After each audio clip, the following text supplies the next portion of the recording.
जैसे कि कल मैंने आपको पियाजेस की 4 स्टेजेस आपको एक्सप्लेन करी थी पियाजे थ्योरी की। आज मैं कुछ इम्पोर्टेंट कॉन्सेप्ट बताऊंगी पियाजे की थ्योरी से रिलेटेड, जो बहुत बहुत बहुत ज़्यादा इम्पोर्टेंट है। पियाजे की थ्योरी के कॉन्सेप्ट जो भी हैं, जैसे स्कीमा है, एसिमिलेशन है, एकोमोडेशन है, इक्विलिब्रेशन है, एडप्टेशन है, ईगोसेंट्रिज्म, सेंट्रेशन, कंजर्वेशन। ओके, ये 8 कॉन्सेप्ट जो हैं, ये 8 पॉइंट्स बहुत इंपॉर्टेंट हैं। इससे रिलेटेड आपको एग्जाम्पल देंगे और बताना पड़ेगा आपको कौन सा सिचुएशन कब है, और उसे क्यों, अगर एक सिचुएशन आपको देंगे तो इस सिचुएशन को क्या बोलते हैं, ये सारी चीज़ें आपको वहाँ पे बतानी पड़ेगी। ठीक है, तो सबसे पहले हम आते हैं स्कीमा में। स्कीमा क्या होती है? Schema is a mental framework और organise pattern of thinking that help a children understand and respond to the world. Schema ना एक इन्फॉर्मेशन का, आप लगा लो, एक कोई आपको जानकारी मिली है, नई जानकारी मिली है, उसका एक पॉकेट या फोल्डर टाइप मान लो। ठीक है, उसको जो मतलब बच्चे को जो वर्ड है उसको पहचानने या समझने का ढांचा देती है। ठीक है, उसको तो स्कीमा क्या है? एक मेंटल फ्रेमवर्क है और एक पैटर्न है जो बच्चे को सोचते, मतलब उसको सोचने की उसका एक पैटर्न है, जो उस पे किस पे हेल्प करती है, उसकी वर्ड को समझने पे हेल्प करती है, जो दुनिया है उसको समझने पे हेल्प करती है और उसको रिस्पॉन्ड करने में वापस। ठीक है, जैसे एक एग्जांपल हम लेते हैं, अगर अगर एक बच्चा है, उसने एक डॉग को देखा, ठीक है, और उसे क्या लगा कि जो 4 पैर और एक पूंछ वाला जो छोटा जानवर होता है वो क्या है? डॉग है। ठीक है, उसने अपने मन में एक ये स्कीमा बना लिया। मतलब हम कोई भी चीज़ देख रहे हैं, उसके बारे में हम क्या बना रहे हैं अपने माइंड में, क्या मेंटल फ्रेमवर्क कर रहे हैं। ठीक है, कि अपने माइंड में हम उसके बारे में ये सोच ले रहे हैं कि हाँ, ये स्कीमा बना ले रहे हैं कि हाँ, ये चीज़ 4 पैर और एक पूंछ वाला छोटा जानवर डॉग होता है। ठीक है, फिर हम बढ़ते हैं आगे एसिमिलेशन में। एसिमिलेशन कब होता है? अब जब चाइल्ड क्या करता है, नई जानकारी को बिना बदले अपने पुराने फोल्डर में फिट कर लेता है। ठीक है, और फिर उसके बाद वो क्या करता है, अपनी एक नई जानकारी को बिना बदले वो क्या करता है, अपनी पुरानी फोल्डर में स्कीमा फिट कर लेता है, स्कीमा में।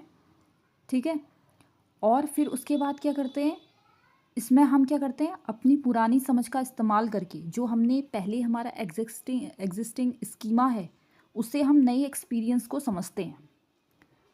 ठीक है, जैसे उस टाइम उसने क्या करा कि एक उसने क्या देखा था, इसने डॉग देखा था। ठीक है, डॉग, उसने सोचा कि ये जो 4 पैर और एक पूंछ वाला छोटा जानवर है वो डॉग होता है, तो उसने वोल्फ को देखा और फिर उसे क्या लगा कि हाँ, ये डॉग है, क्योंकि उसने क्या देखा, 4 पैर और एक पूंछ। उसे पता नहीं है अभी, उसने अपनी जो भी एग्जिस्टिंग स्कीमा है, जो उसकी पहले से स्कीमा बनी हुई है, उससे उसने क्या करा, नया एक्सपीरियंस को समझने में उसकी मदद मिली उस चीज़ से।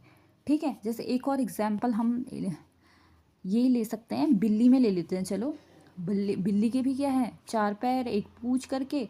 तो बच्चे ने वो देखा, तो उसने सोचा कि हाँ, ये भी क्या है, कुत्ता है करके। ये चीज़ भी हो सकता है और बिल्ली वाला भी हो सकता है। ठीक है, बिल्ली वाले में क्या हो जाएगा, उसे लगेगा कि वो भी क्या है, डॉग है। क्यों? क्योंकि उसके भी क्या है, 4 पैर एक पूंछ ऐसे करके। मतलब वो अपना जो भी स्कीमा उसने माइंड में बैठाया था, फिर उसे हर 4 पैर और पूंछ वाला जो जानवर होगा वो डॉग ही कहेगा उसे। ठीक है, चाहे कोई भी हो, चाहे उसका रंग कोई भी हो, कलर मैटर नहीं करता, बट वो यही कहेगा। ठीक है, फिर बढ़ते हैं हम आगे एकोमोडेशन में। एकोमोडेशन में क्या होता है कि अपने वो क्या करता है, नई जानकारी के लिए या तो एक नया फोल्डर बना लेता है और पुरानी जो भी फोल्डर है उसको बदलता है। फोल्डर मतलब अपना स्कीमा। ठीक है, उसको बदलता है। ठीक है, पहली बार, जैसे मैं एक एग्जांपल देती हूँ, उसने पहली बार में क्या देखा था, बताइए क्या देखा था उसने पहली बार में। चलो, मैं एक इसको, ये जो एग्जांपल है इसको अभी समझाती हूँ। पहली बार में मैं एक बिल्ली वाला एग्जांपल लेती हूँ। पहली बार उसने बिल्ली देखा। ठीक है, उसने कहा हाँ, ये कुत्ता है। फिर उसने क्या देखा कि बिल्ली म्याऊं कर रही है, लेकिन उसके दिमाग में आया कि कुत्ता तो भाव भाव करता है, कुत्ता तो बार्गिंग करता है, बिल्ली म्याऊं कर रही है। तो फिर उसने एक नया फोल्डर बना लिया, ठीक है। Accommodation occur when a child change an existing schema और creates a new one to understand. नई इन्फॉर्मेशन जानने के लिए वो नया बनाता है स्कीमा, और जो पुराना स्कीमा है उसको चेंज करता है, मतलब अपने पुराने फोल्डर को वो चेंज करता है। जैसे अब उसने वोल्फ देखा, वोल्फ की उसने कुछ एक्टिविटीज़ देखी, क्योंकि वोल्फ क्या है, जंगल में रहता है और डॉग घर में रहता है, ऐसे करके उसने समझा। तो उसने सोचा कि क्या, कि वोल्फ क्या है, डॉग से अलग है वोल्फ। तो उसके दिमाग में क्या आया, अलग कॉन्सेप्ट आया, ठीक है। तो ये चीज़ उसमें अंतर, सबसे पहले हमने क्या देखा था, स्कीमा देखा था। क्या देखा था, स्कीमा देखा था। स्कीमा में उसे क्या हुआ कि उसके दिमाग में किसी भी एक चीज़ को बना कि हाँ ये डॉग है, 4 पैर वाला और एक पूँछ वाला, ये क्या है, डॉग है। एक ऐसा उसके माइंड में बना मेंटल फ्रेमवर्क, पॉकेट या फोल्डर का, इन्फॉर्मेशन का, जो पॉकेट या फोल्डर कह सकते हैं उसे, ठीक है, वो बना। फिर उसको एसिमुलेशन में क्या आया कि फिर उसने क्या करा, एक नई चीज़ और देखी। उसने क्या देखा, वोल्फ देखा, लेकिन उसे क्या लगा, वो भी अपना पुराना स्कीमा, ये चीज़ मेन चीज़ ये याद रखना, एग्जिस्टिंग स्कीमा उसने यूज़ किया, ठीक है। कि उसने कहा कि ये भी क्या है, डॉग है, 4 पैर और एक पूँछ वाला डॉग ही है, ओके। फिर उसके बाद वो क्या, फिर वो नई जानकारी में आया कि डॉग तो जो है वो घर पे रहता है, ठीक है। और उसने मतलब अंतर देखे, वोल्फ क्या है, वोल्फ क्या है, जंगल में रहता है। फिर उसने डॉग देखा कि बहुत फ्रेंडली नेचर है, और उसने वोल्फ देखा कि बहुत क्लेवर होती है। ऐसे उसने अपने, ऐसे बिल्ली और उसमें उसने अंतर देखा। अगर बिल्ली, अगर हम देखेंगे बिल्ली और कुत्ते में अंतर देखा ऐसे करके, ठीक है, कि बिल्ली म्याऊं कर रही है, कुत्ता भाव भाव कर रहा है। तो ऐसे ही उसने उसमें भी अंतर देखा। तो हम इनको अलग अलग चीज़ों में ऐसे एग्जाम्पल ले सकते हैं, ठीक है। अब क्या है, इक्विलिब्रेशन है।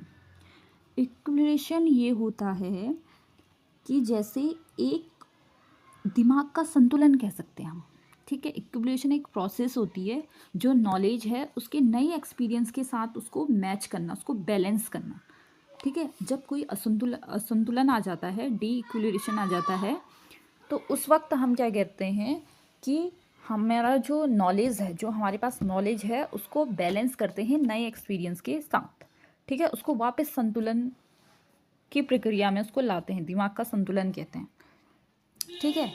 A child knows that all balls roll. अब एक बच्चा है, उसको पता है कि सारी बॉल क्या करती है, रोल करती हैं। Then the child see a square shaped object. उसने एक स्क्वायर शेप का ऑब्जेक्ट देखा, वो क्या कर रहा है, रोल नहीं कर रहा है। तो उसके दिमाग में क्या होया, कन्फ्यूज़ हुआ वो, ठीक है, वो कन्फ्यूज़ हुआ है। उसने कहा कि यार ये क्यों नहीं रोल कर रहा है, मैंने तो देखा कि सारी बॉल्स रोल करती हैं। The child adjust their understanding. फिर वहाँ पे उसको समझ आया कि हर ऑब्जेक्ट क्या है, रोल नहीं कर सकती है, ठीक है। हर ऑब्जेक्ट क्या नहीं कर सकती है, रोल नहीं कर सकती है।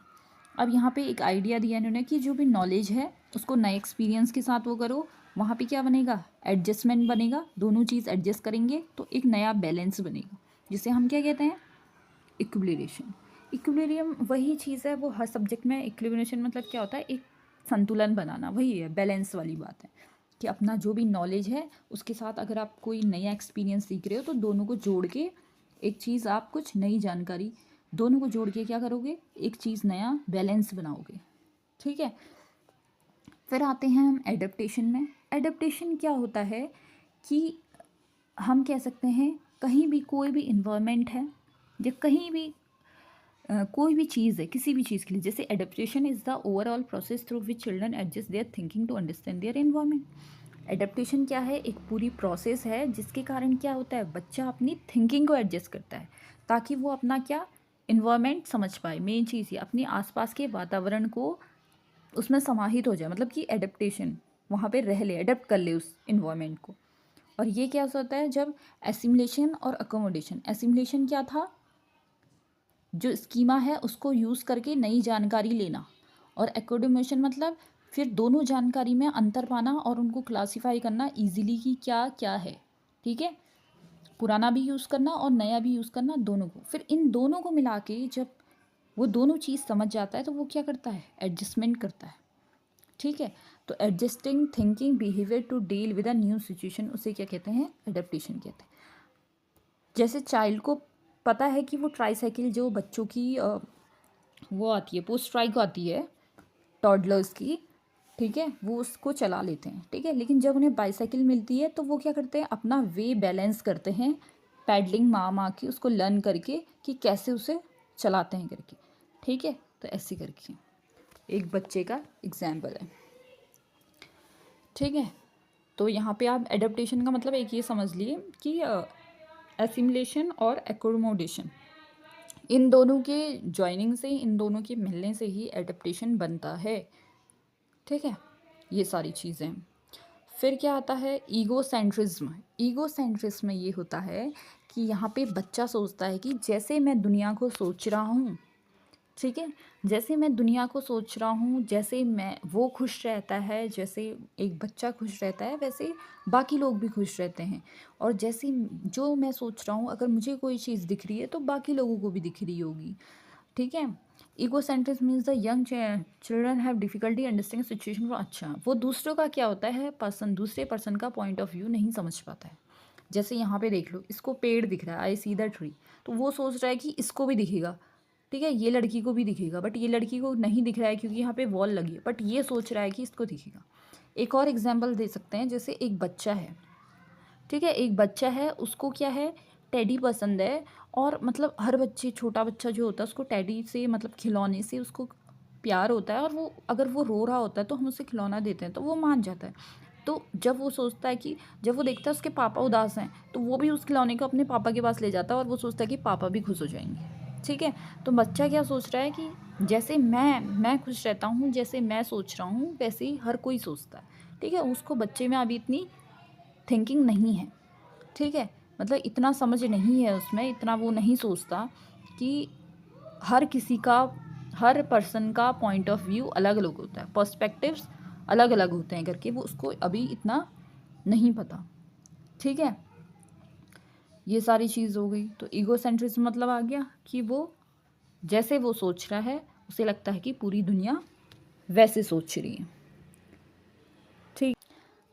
अब आते हैं हम सेंट्रेशन। सेंट्रेशन एक टेंडेंसी होती है जहाँ पे बच्चा एक ही चीज़ पे फोकस करता है बाकी चीज़ों को इग्नोर करके। जैसे यहाँ पे देखो, एक टॉलर ये ग्लास रखा है, ठीक है, और एक दूसरा कंटेनर रखा है, ठीक है। दोनों ये ग्लास हैं, दोनों में इक्वल क्या है, इक्वल अमाउंट ऑफ क्या है, वाटर है।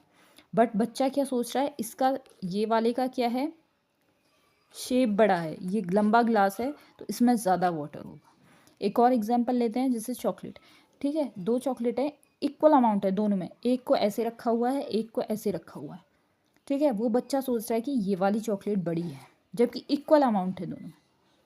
फिर भी वो क्या सोच रहा है कि क्या है, ये बड़ी है, ठीक है। ये सेंट्रेशन है, मतलब वो एक ही चीज़ पे फोकस कर रहा है, उसकी लाइन पे, उसे नहीं पता अभी अंतर दोनों में क्या है, बस उसे ये पता है कि ये बड़ा हो गया, बाकी वो चीज़ कोई नहीं दिख रहा, बाकी पॉइंट ऑफ व्यू, बाकी वो सारे जो भी फीचर्स हैं उनको इग्नोर कर रहा है, ठीक है। अब क्या है, एट्थ वाला, कंजर्वेशन। कंजर्वेशन क्या है, is the understanding that quantity और amount remain the same even. फिर उसे समझ आने लग गया, यहाँ पे एक पॉइंट ऐसा आ जाता है जहाँ पे उसे समझ आने लग गया है कि अमाउंट ऑफ वाटर सेम ही रहेगा, चाहे उसको तुम शॉर्ट ग्लास में डालो, वाइड ग्लास में डालो, टॉल में डालो, नैरो में डालो, किसी मतलब कोई से भी ग्लास में डालो, वो क्या रहेगा, सेम ही रहेगा, ठीक है। यहाँ पे उसे समझ आ गया कि कोई भी चीज़, ऑब्जेक्ट का आप शेप, फॉर्म, कुछ भी उसका दिखावट, बनावट, जो भी आकार, रूप, रंग, जो मतलब शेप, ये सारी चीज़ें चेंज करोगे तो क्वांटिटी चेंज नहीं होगी, क्वांटिटी सेम रहेगी, यहाँ पे उसे समझ आ जाता है, ठीक है। The amount of water remain, यही है, ये देखो इसका पानी यहाँ है, इसमें डाला है, या ये हैं, ये दोनों बराबर ही हैं करके, ठीक है। यहाँ पे उसे समझ आ जा रहा है, ठीक है। तो अब क्या है, इससे आगे आप कुछ ऐसे कनेक्शन बताएं कि एसिमुलेशन और एकोमोडेशन से, ये कुछ याद रखने वाले पॉइंट है।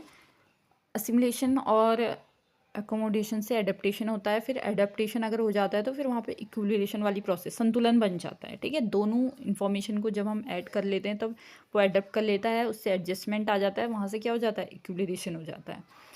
सेंट्रेशन में क्या होता है, डिफ़िकल्टी अंडरस्टैंडिंग होती है, ठीक है।